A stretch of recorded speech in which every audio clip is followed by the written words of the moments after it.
Good afternoon and welcome to today's presentation, Credit Damages. Before we begin our presentation today, I would like to take a few moments to go over some housekeeping items.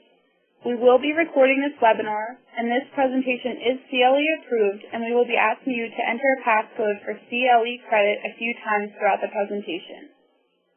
In today's webinar, Mr. Gerety will discuss credit damage and financial loss. Mr. Gerety will cover the information age and personal data security, how your credit reputation impacts you financially, wrongly damaged credit, financial costs associated with damage to an individual's credit reputation, and how to quantify the financial damage that is acceptable in a court of law. To give you a little background about our presenter, Vernon Gerety, he has worked in the area of credit analysis for more than 20 years. He has a Ph.D. in economics from the University of Arizona. Mr. Gerety's past employers include GE Capital, Citibank, and D&B. He has also been a consultant on several cases for credit damages, including expert testimony on credit damage estimates. For those of our attendees who require a code word for tracking purposes, the code word for today is damages. During the presentation, we will take short breaks, and during that time, we will ask that you enter this code into the chat feature for CLE reporting purposes. The chat feature is located to the right of your screen. Please remember that if you are applying for CLE credit, you must log on to your computer as yourself. If you have attempted to log on and received an error, or if you are listening via telephone, please email the passcode both times that is requested, and please state the time that you have entered your code in your email. Also, please remember to complete the survey that will appear on your screen at the end of the presentation. As a provider of CLE credits, we are required to have supportive information that you have attended, and in many states the survey is required. Mr. Gerety welcomes your questions. Please use the chat feature to submit your questions throughout the presentation. We will take intermittent breaks so that Mr. Gerety can respond. Thank you all again for attending today, and Vernon, the presentation is now turned over to you. Great, thank you. Good day, everybody. I want to introduce myself and talk a little bit about what we're going to cover today. And I do want to mention I don't have a huge number of slides, which should make everybody happy, so hopefully we'll have enough time to discuss some of the details and nuances of the material. And as Naja mentioned, there are some stops designated for questions. And typically, we wait till then, but if there's some clarification questions or specific questions about the slide, please free to stop me at any time. Finally, I want to just kind of give you an idea of my general background. I'm not a full-time expert witness. I really have two main occupations. My one occupation is as a consultant. I work in the financial services area, providing applications of analytics, primarily credit scoring applications that are used for companies to understand their business both strategically and to improve their operational efficiencies. I work everywhere from applying from a new credit application when you go in and apply for an auto loan all the way to the purchases of bad debt or charged off debt. So I have a full gamut in terms of the entire life cycle of the consumer's credit experience. And my second area, which I like to call my volunteer work, is I'm an adjunct professor at Westchester University in Westchester, Pennsylvania, teaching both economics and business statistics. So with that introduction, let's get going.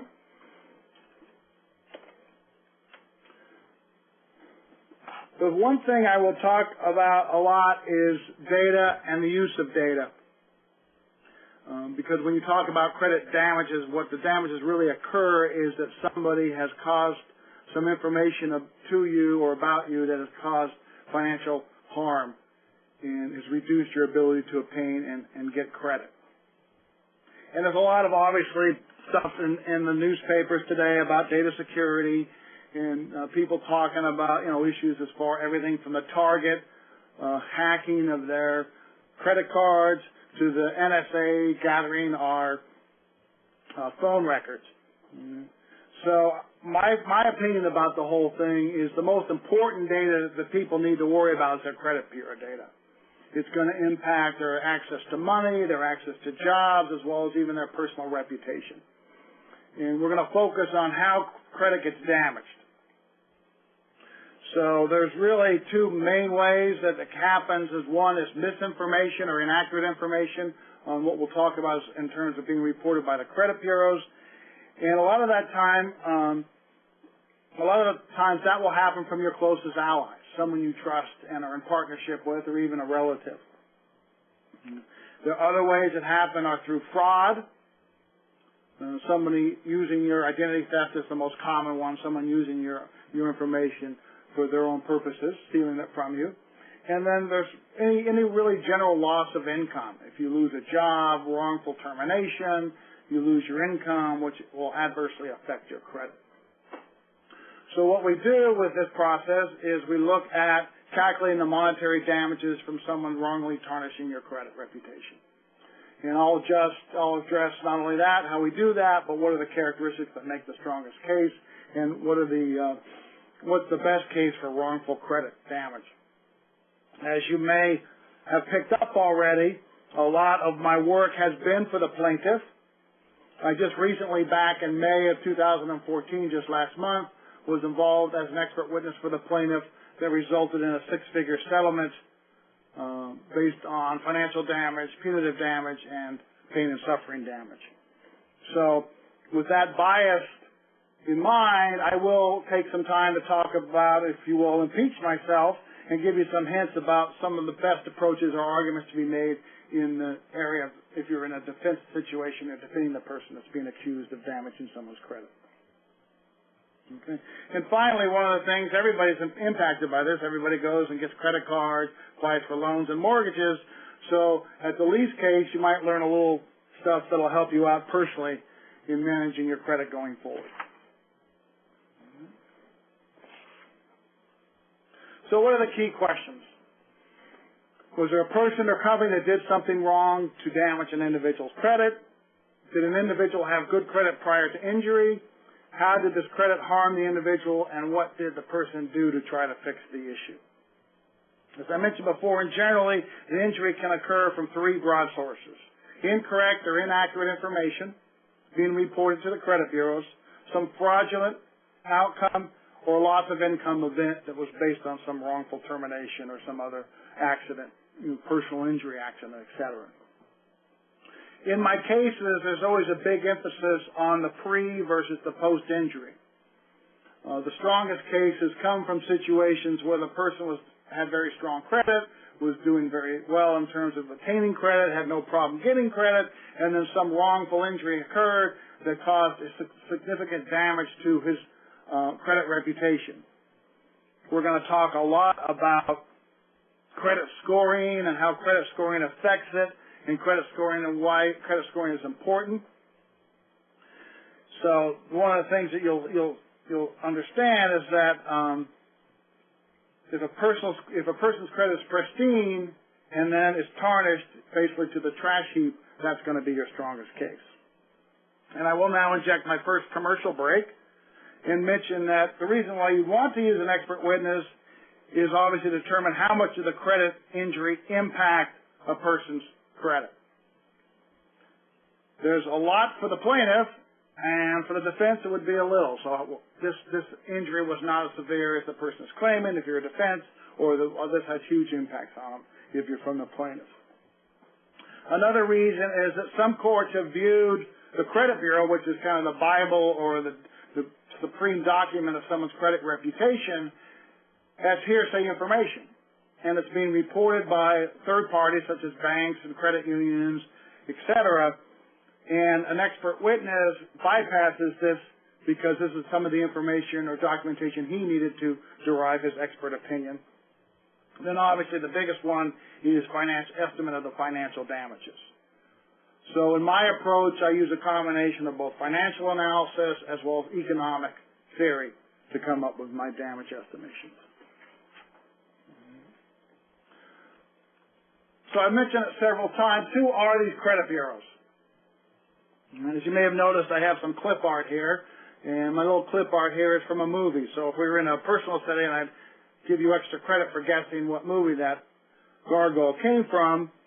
But I will go ahead and say it starred Bill Murray, and it was about 20 years ago, and it's known as Ghostbusters. And that's Zool, who's the gatekeeper of Gozer. So for those who like the Bill Murray Ghostbuster episodes, I'm sure you'll chuckle now. But getting back to the data bureaus, the credit bureaus, there's three main. You can see them here: Equifax, TransUnion, Experian. These are the main three U.S. bureaus. And what they do is they gather information from primarily financial services companies about how you pay your bills. And one of the things, again, we'll talk a lot about is that information is used quite often to generate what's known as a credit score. And the credit score is a predictor of financial viability and is used by 90% of all lenders in the U.S. And one of the things to remember about the credit bureaus is that they vary. Some credit bureaus have different information, so you need to look at all three to see where the derogatory impacts are coming from. If you're on a West Coast, if you live in the West Coast, Experian tends to be the stronger credit bureau in terms of gathering information. If you're on the East Coast, it's Equifax, and if you're in the Midwest, it's TransUnion based on their regional locations. But today, with electronic submissions of files and things, it's becoming a little bit more vanilla and consistent across the three bureaus, but it has become, there are isolated cases where you'll find some things that will report on one bureau that will not appear on another. But the bottom line is these three bureaus are really the source, in most cases, of where the credit damage is occurring from. Something that's on the credit bureau that is causing the individual some financial harm, and as we'll talk about, a significant reduction in the credit score. Then we have the other players, the other gatekeepers. Sorry I didn't come up with a new piece of clip art, but I thought it was appropriate for these gatekeepers as well. These are the regulators. One of the most recent ones, which came out of the Dodd-Frank Wall Street reform, was the CFPB, which is the Consumer Financial Protection Bureau. It was the one that probably brought Elizabeth Warren into the most prominence. It's a watchdog. It provides information to consumers as well as has some regulatory power. The other major one is the Federal Trade Commission. As we all know, the Federal Trade Commission is involved in a lot of consumer products, but for our purposes, the primary role of the Federal Trade Commission is the enforcement of the Federal Credit Reporting Act, the FCRA. And the FCRA is really the kind of the Bible of what's allowed and not allowed and what impacts and financial recourse would a person have or personal recourse an individual would have when their credit is being damaged. So the FCRA rules such thing as who has access to the credit file. It limits how much access people can have to the credit file. An employer cannot get a credit file unless the employee gives permission for that bureau to be pulled. It provides a mechanism for consumers to dispute their credit bureau. We'll talk more about that here in a little bit. Ways to address inaccurate information and ways to resolve identity theft. In the use of credit, if you use credit inappropriately, like in a fraudulent circumstance, it would be the FCRA that would apply here. It's basically the identity theft or using someone's personal information, consumer credit information, inappropriately. And so we have the two gatekeepers. We have the bureaus who collect the data. They're just a reporting mechanism. And then we have these organizations, the federal government regulatory bodies that enforce the laws. So I mentioned, I kind of half tongue-in-cheek mentioned the idea of hacking and those other things in terms of the NSA issues and things like that. And there's been a lot of talk about people worrying about their personal information. And I kind of chuckle sometimes because they say, well, Google knows that I like red shoes. And I would say, well, that's the least of what you have to worry about. What you really need to worry about the most important information is your credit data. One of the things we see is that changes frequently. And it'll have a quick impact on your ability to obtain credit. One negative piece of information on your credit bureau will have a significant impact on your ability to obtain credit, everything from a credit card all the way up to a mortgage. This credit data, as I mentioned, was gathered by the credit bureaus. It's reported by the lenders. And basically it answers the question, how do you pay your bills? It has trade lines in it. It has public records. They collect information on suits, liens, and judgments. And also looks at how many people are interested in obtaining your credit, inquiries, what are called inquiries. The credit bureaus gather, summarize the information, sometimes accurately, sometimes inaccurately, and they sell it back to the lenders. So basically, it's an agency where it's an agency that basically collects the data and then resells it. So it collects data from the banks and then resells it to the banks. So it's a pretty good gig. And they sell it to the lenders primarily. They also send it to employers. You may have heard credit insurance companies will use it as well. And as I mentioned several times, the key metric from this is the credit score. And again, we talk about being reduced to a number. If you want to talk about being reduced to a number, a credit score is probably the best example of being reduced to a number.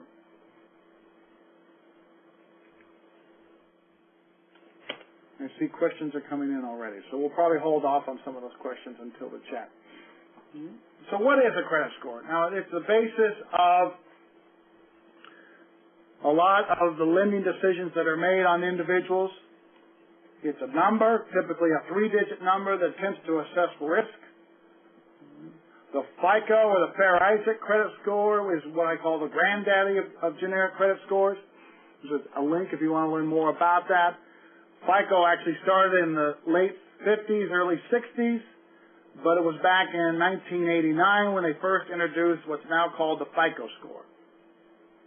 The FICO score has a range of 380 to 850, low being high risk, 850 being best risk, and it's primarily based on the credit bureau. So here comes the credit bureaus. The credit bureaus come in, report the data, FICO takes that data, runs it through their algorithm, and generates the score.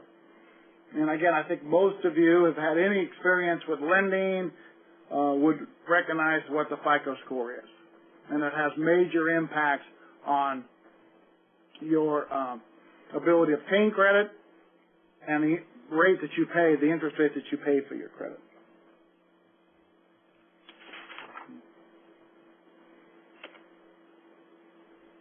So why do we worry about the credit score? Well, as I mentioned earlier, 90% of the lending decisions in the U.S. are made using a credit score.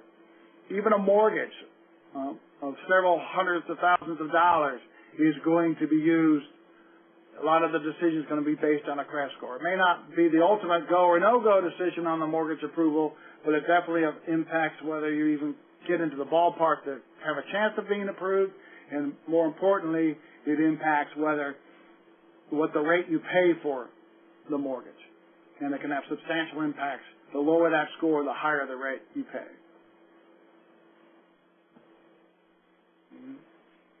And how the banks use it and how I develop my systems for customers is to automate the credit decisions. And it's the ROI that banks see in these type of applications is it makes a faster decision. You go into the example I actually use is you go into Macy's. Macy's says if you apply for a Macy's credit card, you'll get a 20% discount on your purchase. They have you type in your social security number, maybe your driver's license number, and within 30 seconds they say, yeah, you've been approved. Welcome to being a Macy's customer. So it allows the decision to be made quite quickly. I note that's not necessarily always the best decision. The ROI comes from the speed, not so much the quality of the decision. That's a little bit of blasphemy for someone who actually builds credit scoring systems. So what drives the credit score? This is also what drives the damage. Well, the age of the oldest credit. How long have you had credit? When was the first credit line that you obtained? When was the first credit card you got right out of college? How many open lines of credits do you have? How many credit cards are open? How many mortgages? How many loans? I will tell you that as credit cards in themselves, having them are good, but banks and credit bureaus like to see the auto loans and the mortgages, your ability to obtain higher levels of credit. And how much do you use of your credit? You've heard the term from Susie Orman, maxing out your credit cards. You max out your credit cards, it's going to have a negative impact on your credit score. Someone is in a situation where their credit is damaged and they're having problems getting access to credit, they tend to maximize their credit score, which improves or continues to increase the problem. How are you paying your bills? How you paid them in the past, and how do you pay them currently? Do you have any major suits, liens, and judgments on your credit bureau? Those are really strong silver bullets that are going to have big negative impacts on your credit score, reducing it. And how many times are you out there actively seeking credit? Are there a lot of inquiries on your credit? The more credit inquiries that you have, the lower your credit score is going to be. Although I will tell you, it's not a huge impact. It's not as big as sometimes it's made out to be.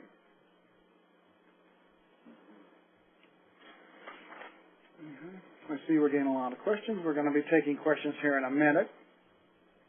But here's an example that I found on the web, lovely web, about how a lender was pricing mortgages, a 30-year fixed mortgage. And this is based on the credit score range. And you'll notice that if you have strong, very strong credit over 760, the mortgage rate on a 30-year fixed is 3.66. If you fall below 620, you will not be able to obtain that mortgage, or in least case you're going to have to put up a lot more cash. But if you fall in the lower end, the 620, 630, or 39, you're going to pay a 5.28%. That's a 44% higher rate over the superior credit. So again, you can see the case here is I'm streaming along, going great, having all this great credit, and then all of a sudden someone comes in and fraudulently uses my information or steals my information, and my score dropped very low, and it will, in some cases, drops quite a bit, and that's one of the things we have to judge. You're going to be paying 44% more. Right there is some financial damage to that. So what banks call this is risk-based pricing. There's a logic behind this. It's like if you score 620, 639, the probability of charging off is much higher.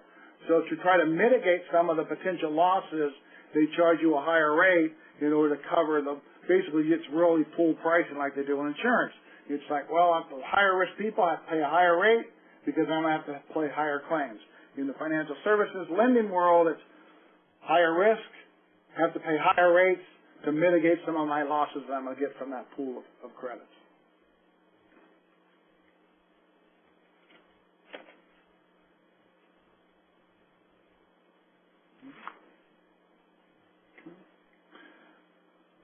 So what's the Saga? The Saga is the inaccurate or incorrect published data.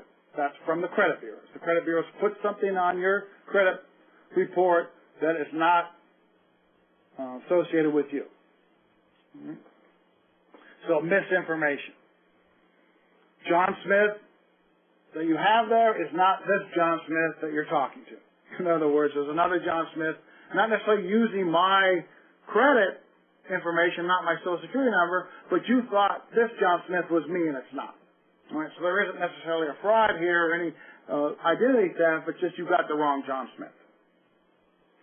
Cases of fraud, such as the most classic one is identity theft. You can have your exes can steal your credit, your business partners, your relatives can steal your credit. That's where John Smith Sr. is using John Smith Jr.'s credit information / Social Security information.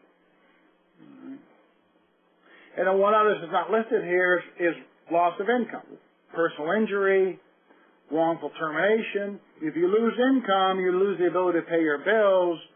If you can't pay your bills, you're going to see the trade reports that occur to become more derogatory, and you're going to see your credit score fall. And when you see your credit score fall, you're going to have some negative impacts. So wrongful termination that results, or any event that loses the loss of income will have impacts as well. All right, so we finally made it to our first stop.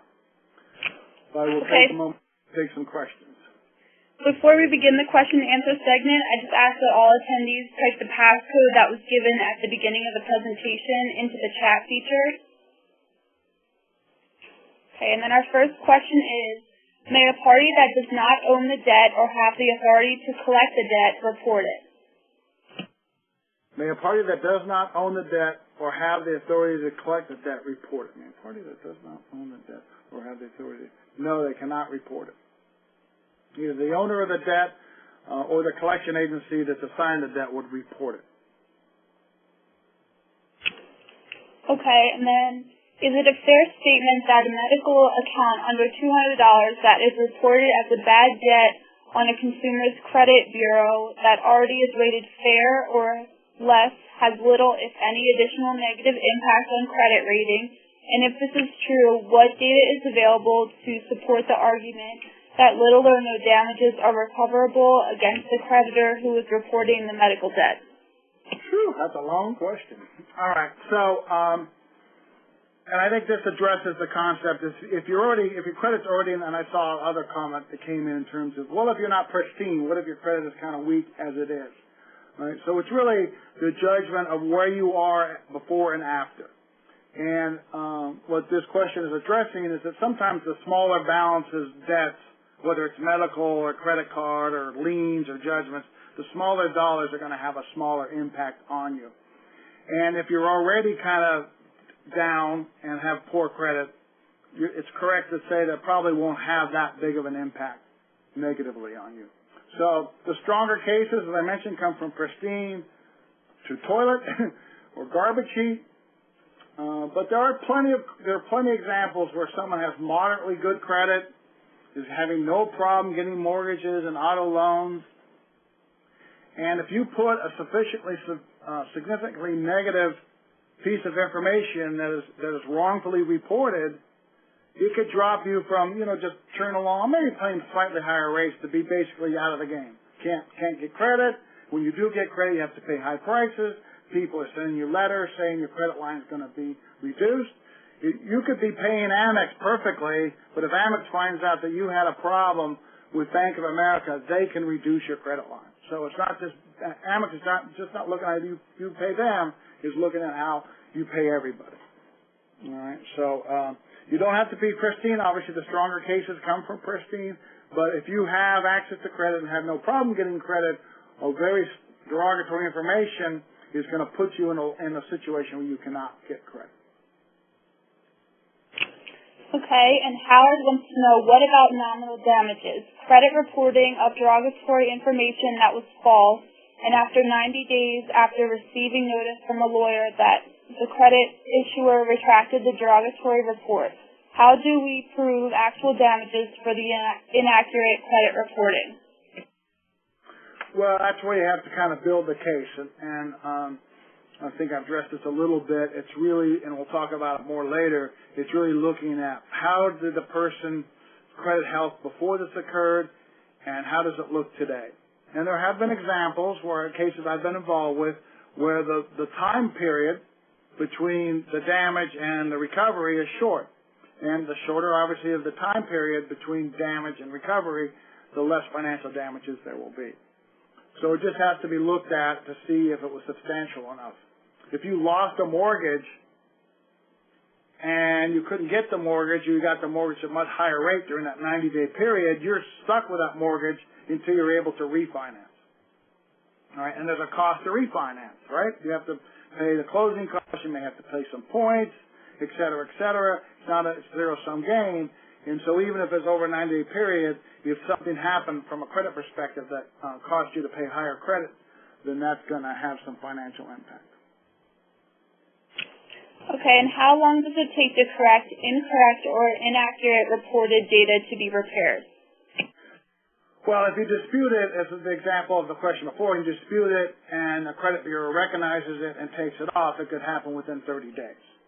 But if nothing happens, in the case I was working on before, it was a fraud, it was an identity theft, so there was no dispute of the credit until the person had a judgment.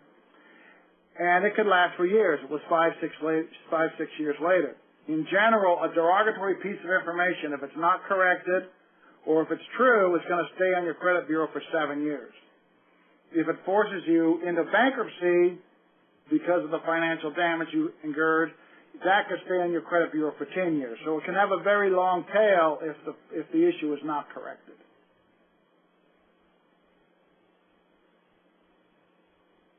Okay, I think that's all the questions we have for now, so please continue on with the presentation.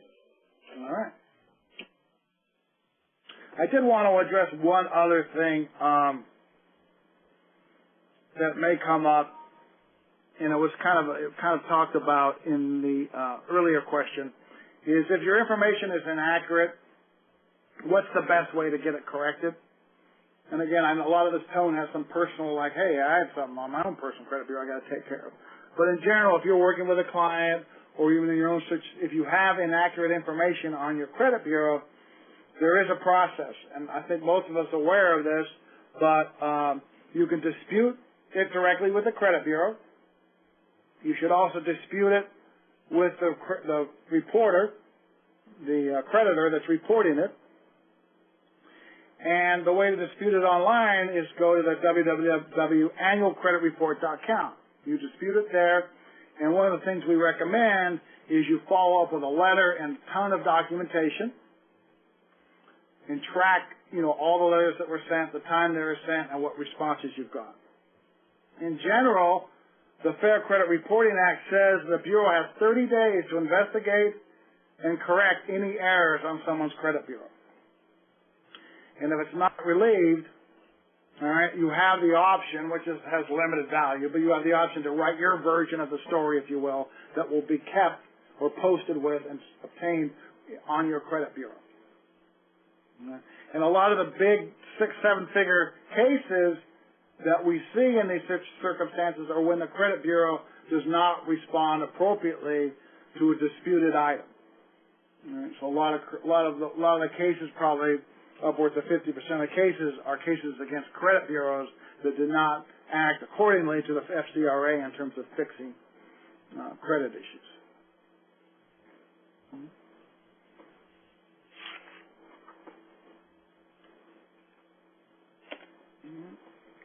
So, what are the sources? Some specific examples. I gave some general examples. I talked about wrongful termination, personal injury. Both of those will result in loss of income. Loss of income will make it harder for you to be able to pay your current obligations, your credit cards, the credit lines, mortgages, home loans, auto loans, which will eventually cause your credit to deteriorate, which will cause further damage in financial damages.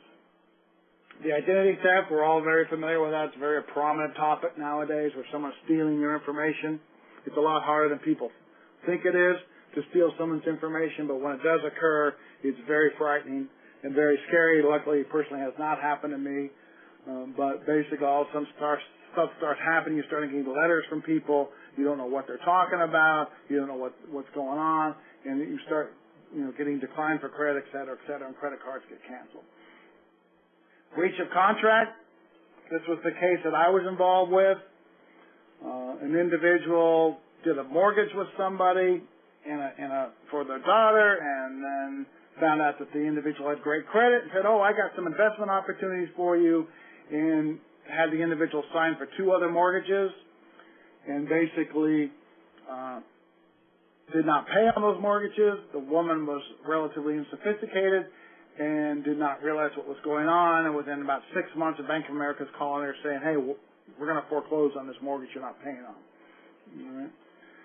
Credit Bureau reporting mistake. We talked a lot about that. Credit Bureau has information on your credit bureau. It's not me. It's not this John Smith. It's a different John Smith. And we talked about how you might want to dispute that. Or the bank or credit union or auto lending company misreporting the trade line. This actually, I do have personal experience with this. My wife turned in her Audi, her car, and off of lease. And Audi Financial said, "No, you never did," and they started reporting negative information on the credit bureau. So it was a big rigmarole of documentation we had to go through to get that taken care of. And then just plain fraud, similar to identity theft.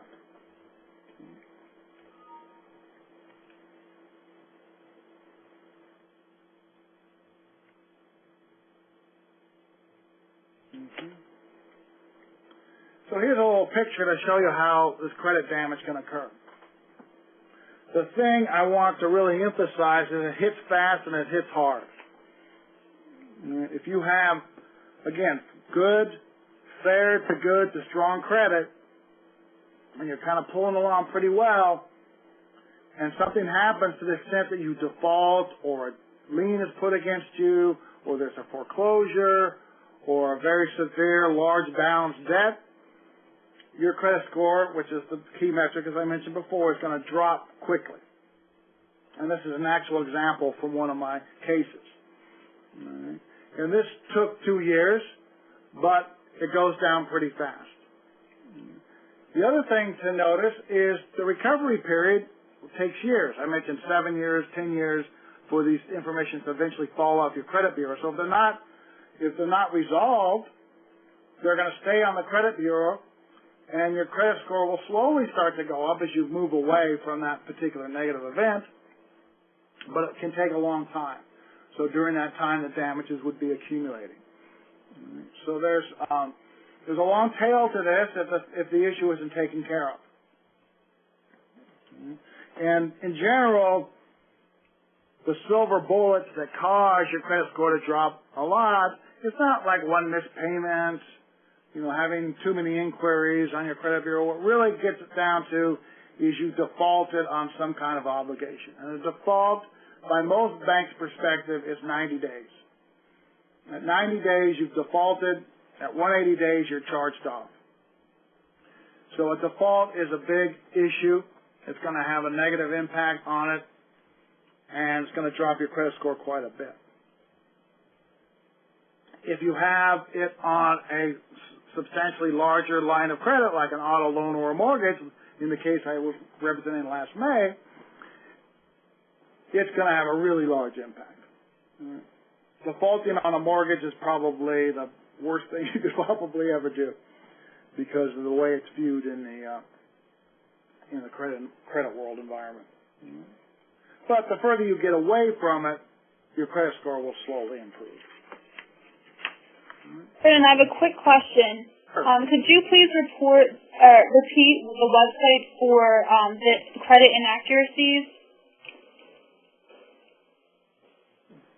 www, obviously, annualcreditreport.com. Okay, thank you. It gives you access to, again, I always say there's some personal knowledge that you will all gain from this, is it gives you access to all three credit bureaus. You're allowed to pull all three of your credit bureaus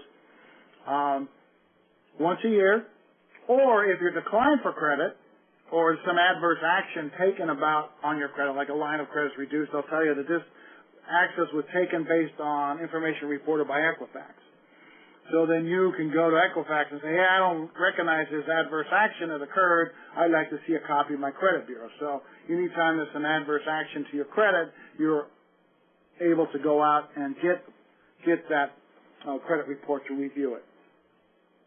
And then another thing I would encourage always, and we'll talk more about this, is they do try to entice you to buy your credit score. I'm a personal favorite I like the FICO score, and I mentioned the website for them as well, but the FICO score is kind of the king of all scores and used by 90% of lenders. But it's worth looking at the credit score because it is really the metric that's used. Again, everything from a small $500 Macy's card all the way up to a $250,000 mortgage. Right? And this is what I'm representing here on this slide, as a matter of fact. So what are the impacts? And I say helpless and loss of control, and this speaks to pain and suffering. And I will say in the case I was on, that was a major component. And if you've ever been in the circumstances, you know that things are happening to your life that you don't understand, and it does cause a lot of stress and anxiety. Your accounts are being closed, your interest rates are being increased. And again, it doesn't have to matter you be paying this person perfectly, but they still can say, based on information from your credit bureau, which may or may not be true, I am going to increase your interest rate. So whatever lines you have open with them, whatever utilization of that line, you're paying a higher financial amount each day in interest expenses. You get denied for credit. You may be approved for credit, but you have to pay a higher interest rate. Auto insurance, homeowners insurance, a lot of those companies use credit scoring to determine whether they're going to decline you for your insurance for your home.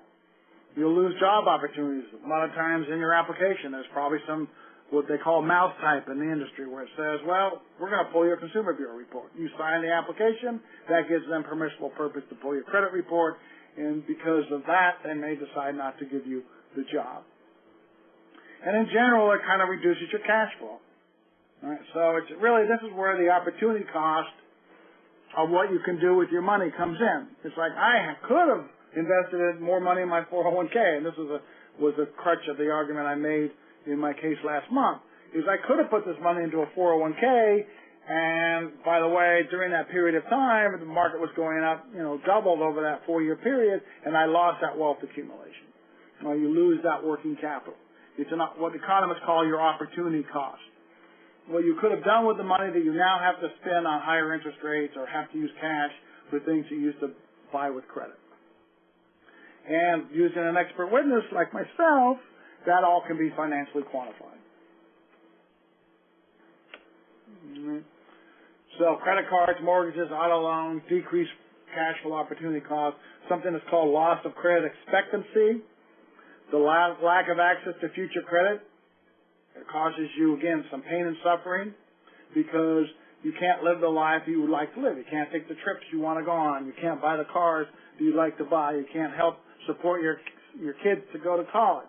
Those sort of things. And as I mentioned before, it can have an impact on your credit from 7 to 10 years if it's not resolved.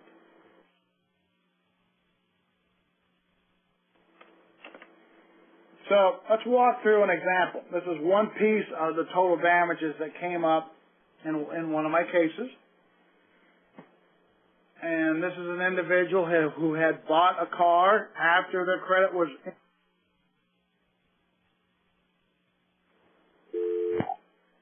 I think I lost you guys there for a second. Did I lose you guys? Are everybody there? I can still hear you. Okay, sorry. I think my battery was going dead on my portable Oh, phone. no.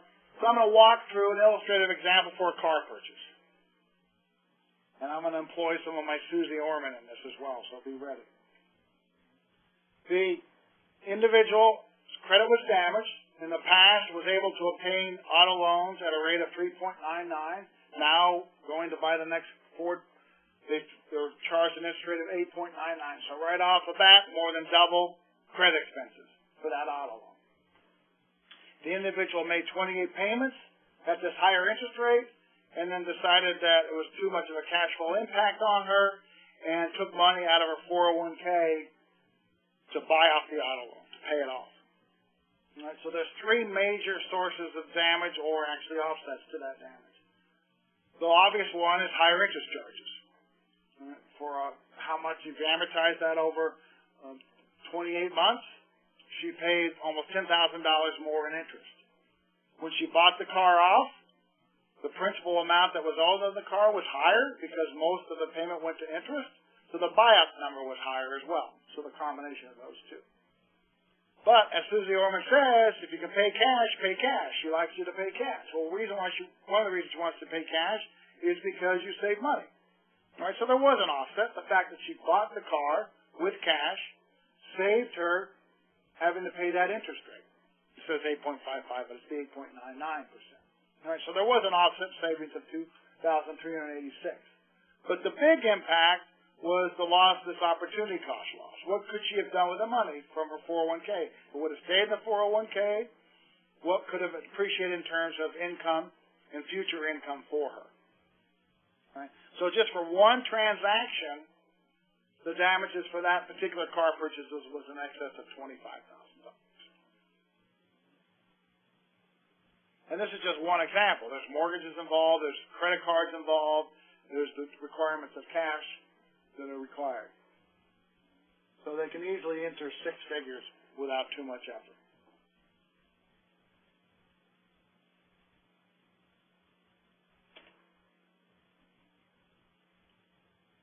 So I've obviously taken a very plaintiff approach. So I did want to talk a little bit about approaching it from the defense perspective. And I think the obvious one is, I think the thing is, if it's inaccurate or even if it's close to inaccurate, you should correct the issue. We are in a situation where it's a debtor-friendly environment. Most of that debtor-friendliness has happened from the mortgage meltdown. You probably noted that in the last couple of days, President Obama came out with some reforms to help people pay off their student loans better. So there's a big environment, everything from the Consumer Financial Protection Bureau to the current administration to the TARP Act, where there's a lot of positive feelings about the debtors of the world, and that the banks have fraudulently used their leverage and their knowledge and expertise to rip people off. And Bank of America just settled. J.P. Morgan settled for $12 billion. So in general, there's a fairly negative environment about what creditors are doing today to individuals. So settle the suit as quickly as possible. And as was mentioned in some of our question and answer session, the damage can be minimized if injury is corrected early. All right, if it's a 90-day event and it's corrected, then there's not going to be nearly the damage as there was. But be concerned, because the longer the damage goes, the more things, negative documentation the individual can bring in, the more pain and suffering that damages that will occur. And then there's the punitive damages as well. In my case, all three of those came in: financial damages, punitive damages, and pain and suffering damages. And these can be a multiple of the financial damage award. So the financial damage is $40,000, and the others are triple those. I did find a citation for a credit damage case where it was thrown out. The expert's opinion was thrown out because he was trying to come up with a hedonic damage. And it was based on loss of enjoyment of life. All right, and I have a citation there as well for that, federalevidence.com. So challenge these creative damage estimates. So have an expert witness who says, well, you think the damage is not that great, but based on my calculations, it's not as severe as being claimed. Right? Or the damage to the credit wasn't as great as is being claimed. There are situations, not myself, of course, but there are experts out there who get kind of creative in the way they calculate their damages.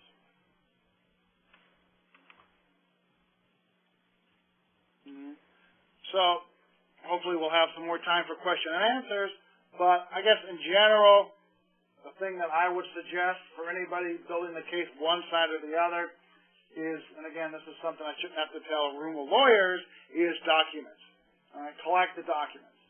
The sort of documents you want to have are what was the individual's credit prior to the injury, what adverse actions happened to the individual because of the injury, and what were the potential injuries.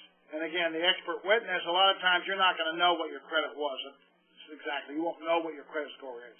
You may not have kept the mortgage application where they gave you your credit score. So one of the things that an expert will do for you is say, well, I can look at their current credit bureau and I can go back in time and help recreate what that credit would have been prior to the injury.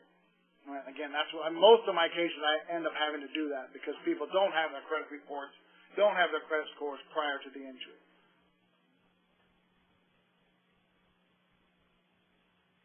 And so you can basically use the current credit bureau because they'll tell you when the account was opened, how long it was reported, what's the life of in terms of how has it been paid. Like you'll see, my credit line has never been paid late, never been paid late. So you know back before this damage occurred that the person had good credit.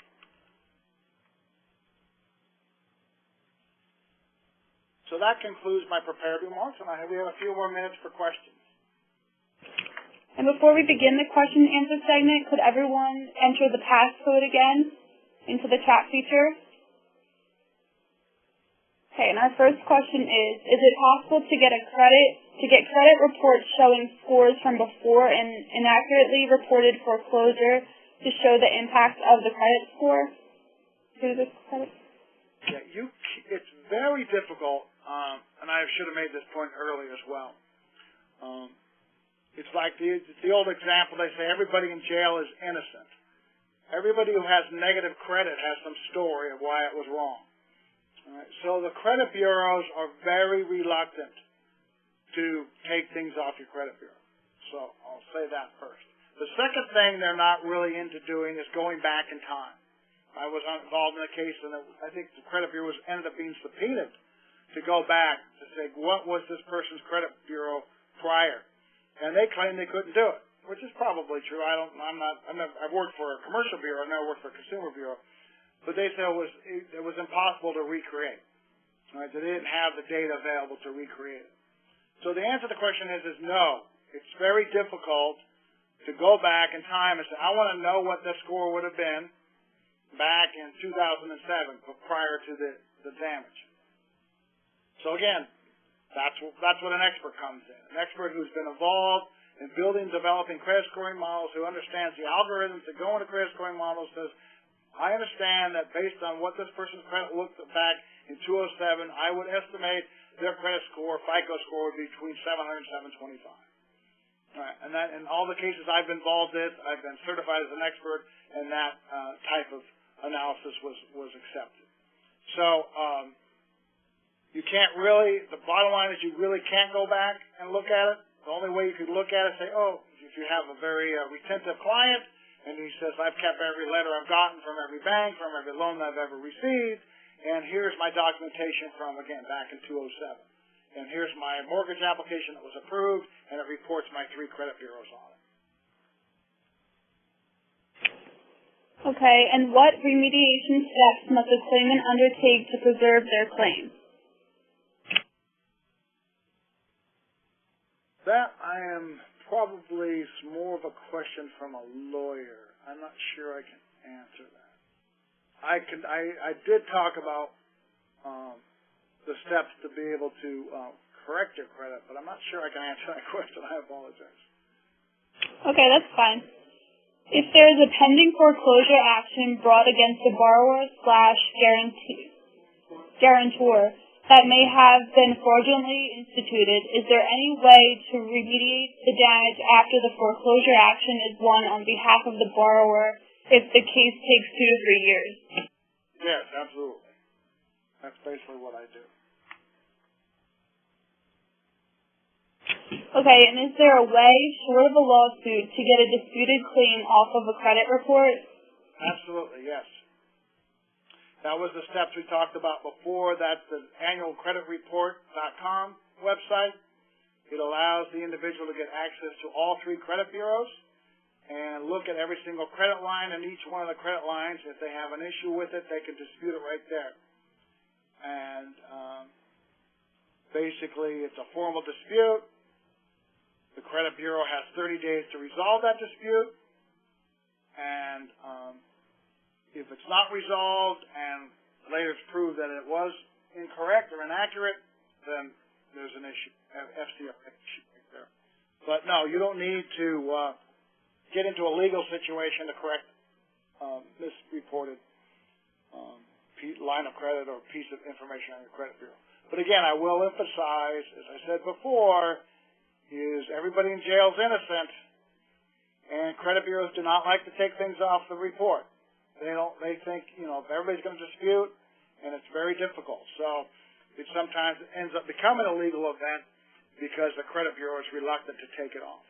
They're going to say, yes, you are guilty, and you're going to have strong documentation to prove you're not. Now, again, if it's John Smith, or I got the wrong John Smith, and I don't live at this address, blah, blah, blah, those are fairly common. One of the biggest mistakes credit bureaus make is misidentification of individuals. When you have a very common name, it's very often you're going to have other people's credit report. They live in the same town, same city, not the same street address, but close enough for credit bureau work. And you'll see that happen. But those are usually easily resolved through a dispute mechanism without legal action. Okay, and the claimant held a credit card since 1991 and had perfect credit, but the credit card terms changed so significantly that the card was no longer attractive. Closing the card caused significant credit score hit. Is there a defense against that? Well, it is true that when you close your credit cards, you reduce your lines of available credit will have a negative impact on your FICO or credit score. I agree with that. But is there a defense against that in terms of the defense for the lender or defense for the debtor? I'm not sure I understand. I believe they mean the debtor. Okay. Yeah, I don't know. I mean, I haven't run into a case like that. I kind of would have to understand why the terms were changed. Why would they change the terms if the person was paying the card perfectly for several years? So it would have to be why was the terms changed, and did those terms change violate any kind of FCRA sort of statutes?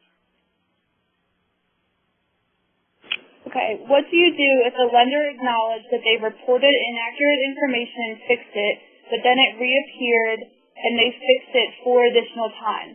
There was a settlement and the lender said their computer system has a glitch and reported the account as open, not settled. Yeah, that sounds like a case to me.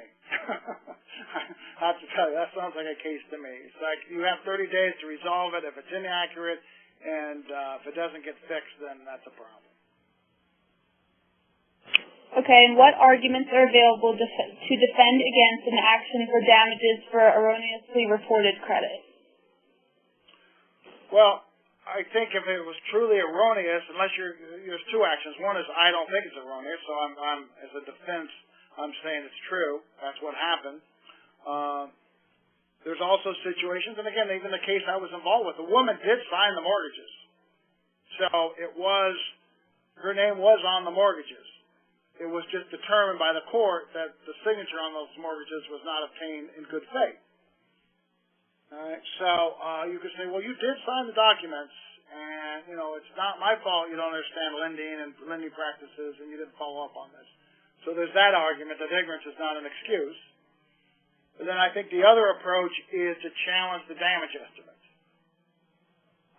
I will kind of tell you some inside baseball information. Is the credit damages, the financial damages, a lot of cases are not necessarily that severe. It's like if you have very strong, even if your credit's damaged a lot, if you're not going out there applying for new credit, you might pay a little bit higher for an auto loan. You might have a couple credit cards closed. But if you have strong enough cash flow, it's not going to have a huge financial impact on you.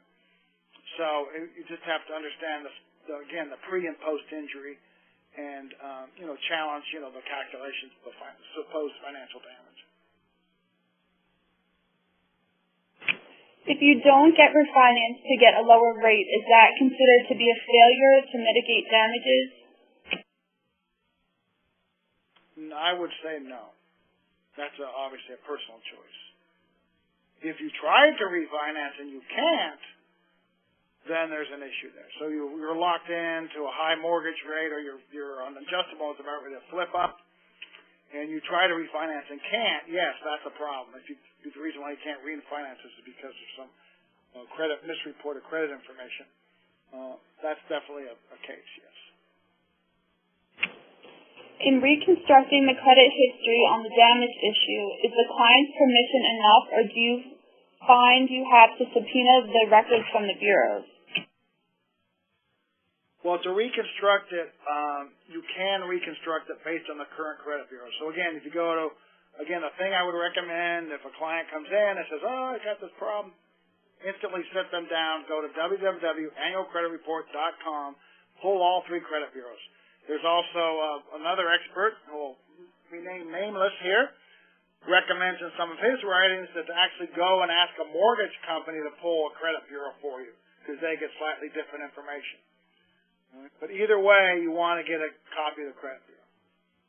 And then on the credit bureau, it will say this account was opened here, this is how it paid, the damage first time late was this at this point in time. And so you really only need the current credit bureau to go back and then retrospectively create what the history looked like. Again, this example that I showed, flip back to this example, was all recreated. The only thing I really had was the bad situation. So I estimated what the very bad circumstances occurred in 07 and what it would have looked like in 05 based on a current credit bureau. So it can be recreated, and it is accepted as an expert opinion in courts quite often. So yes, I would say you only really need the current credit bureau. One of the things I would say, though, is you do need to keep all documentation of all the adverse actions that occur. All the declinations. A lot of times the adverse actions will report the credit score on it as well. But documents, collect the documents, and, again, collect the current credit bureau as soon as you can. I recommend getting the current FICO score, because that's the one that has the most visibility, and then go back and collect all the adverse actions that occur. Okay, and we have a question from Robert. Will another bank credit card associated with the opening of a new or different bank account damage existing credit or your FICO score? repeat that question, Jim? Sorry. Sure. Will another bank credit card associated with the opening of a new or different bank account damage existing credit or a FICO score? Well, typically obtaining credit is positive impact on your credit score. So I'm not sure a negative impact, and the way the question was worded, I don't see a negative impact in that event.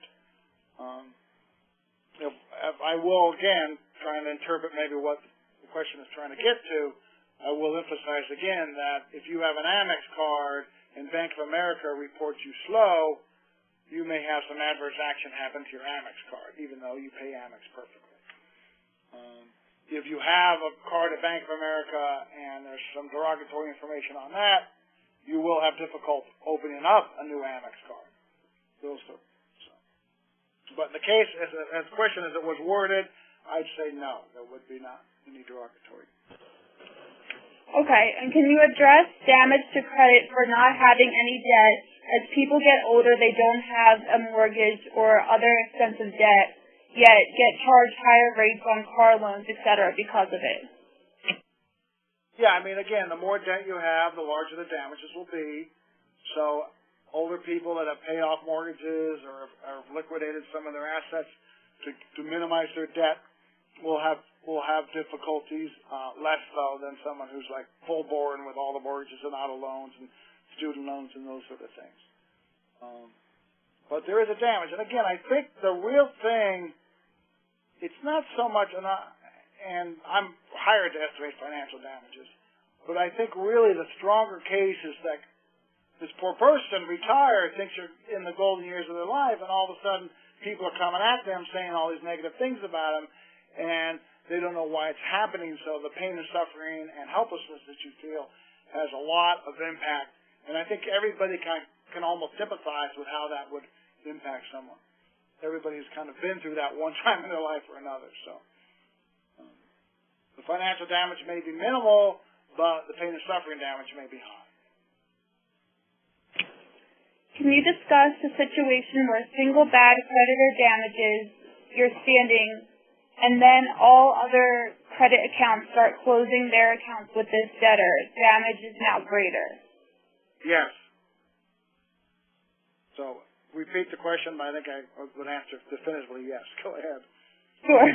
Can you discuss a situation where a single bad creditor damages your standing and then all other credit accounts start closing their accounts with this debtor? Damage is now greater. Yes. So and that's exactly what happens. I mentioned a few times. I probably already answered this question. One negatory thing on your credit bureau is going to impact all your other lines of credit. Your current lines of credit as well as your future lines of credit. Your access, ability to get them, as well as the rates that you pay for them. So it only takes one, would be my answer. It only takes one if it's severely negative and it's severely large. There was a question from someone, a very long-winded question about a medical debt of $200, and true, smaller balances debts aren't going to have as big of a negative impact, but a charged-off debt in general, regardless of the balance, is going to have negative impact. Substantial negative impact. And are the credit model formulas published? No. Intellectual property, they have the most strongest, strictest intellectual property opinions or beliefs than anybody else. FICO will tell you very generally. I gave you a slide here that generally laid that out, and they kind of tell you this is stronger than weaker, but you'll never get the algorithms. It's very high IP issues with those. So again, that's why you need an expert witness to. Okay, and then if you have a mortgage and are unable to pay it and agree to a short sale with the bank after not paying it for several months, does the short sale mitigate credit damage at all? Yeah, I mean, anytime you start repairing and getting out from underneath it, it's going to start. It'll mitigate it, but I think it really gets back to the slide I showed before, or I may currently be showing. I forget what slide's up there now, but it basically slowly starts to recover. All right, so the short sale is a positive thing. It's not going to improve you back to where you were. You're not going to go back to excellent per se, but you'll slowly be on the track back to recovery. Okay, we have one last question. Is there any notification from the credit report companies that a company has sent information to them that would affect your credit? Does the company who is making a claim against you have any obligations to notify you that they're going after your credit?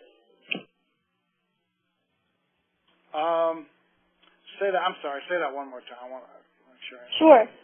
Is there any notification from the credit report companies that a company has sent information to them that would affect your credit? Does the company who is making a claim against you have any obligation to notify you that they are going after your credit? Well, there are two ways that people will access your credit in general. One is you apply for a loan, and that is permissible purpose. And in the mouse type of the application, it will say that we will rely upon external credit bureau information to determine your credit worthiness, whatever the wording is. So you've signed the lease, that gives permissible purpose. So yes, they're telling you we're going after your credit. But the example you were talking about, well, let me just talk about the other example. The other example is Amex. I don't know why I talk about Amex, but Amex will monitor your credit. That's why they're able to reduce your line when you don't pay your Bank of America bill, because they monitor your credit. That's called a soft inquiry. They don't have to tell you they're doing that. That's one of the reasons why you want to pull your credit bureau, because it will tell you that these 4 credit card companies, this mortgage company, and this auto lending company is monitoring your credit. And so when adverse actions will occur, it's because they are not pulling the credit bureau on them, but either they're getting triggers to say something negative happened to your credit, or they get an updated credit score monthly that they put into their algorithms to determine what your line of credit and interest rates are going to be. So, no, they do not have to tell you they're doing that if it's a soft inquiry, but if it's a hard inquiry, you have to give them permissible purpose via your application. Okay, those are all of our questions, so thank you for answering those. Actually, no, we have one more. What is the best way to have an in-rem foreclosure judgment cleared from credit report and or marked satisfied on docket of court following sheriff's sale? Yeah, again, I would go, I don't know if it's the dispute mechanism per se, but I would go through that online creditreport.com and is it still being reported, to dispute it, and then provide all follow-up documentation to them. And again, they have 30 days to fix it if it's being inaccurately reported. Now, if you had a sheriff's sale and you've defaulted and there's a foreclosure on there and it was a legitimate line of credit, then it will stay on your credit bureau. It's not like you can get that off. I mean, you can get off that it's still an open line of credit that's outstanding, but the fact that it went to foreclosure and went to a sheriff's sale, that will stay on your credit bureau for 7 years. So you're not going to be able to avoid that. You can only avoid the fact that, well, at least taking care of it, so I'm on that slow climb back to recovery. It's illustrated in this great chart I still have up. Okay, thank you. Good. Well, I thank everybody for participating in all the excellent questions. I hope it was helpful for everybody. Okay, and this webinar is eligible for CLE credits in California, Minnesota, Missouri, Illinois, New Jersey, Pennsylvania, and Texas. To ensure that you receive your CLE credit, please complete the survey at the end of the presentation. In addition to being your best source for testifying and consulting experts, TASA also offers e-discovery and document management solutions, free interactive webinars, research reports on expert witnesses such as the Challenge History Report 2.0, Professional Sanction Search, and the Expert Profile 360. I want to take this opportunity to thank everyone for attending, and most especially Vernon Gerety for his time and effort in creating this presentation. If you would like to speak with Mr. Gerety, or if you would like to speak with the TASA representative regarding an expert witness for a case that you are working on, please contact TASA at 1-800-523-2319. This is a reminder that we will be sending out a link to you tomorrow with the archive recording. The archive recording will also be posted in the Knowledge Center on TASA's website. If you have any questions or comments, please email Carol Kovaleski. Thank you again and have a good day, everyone.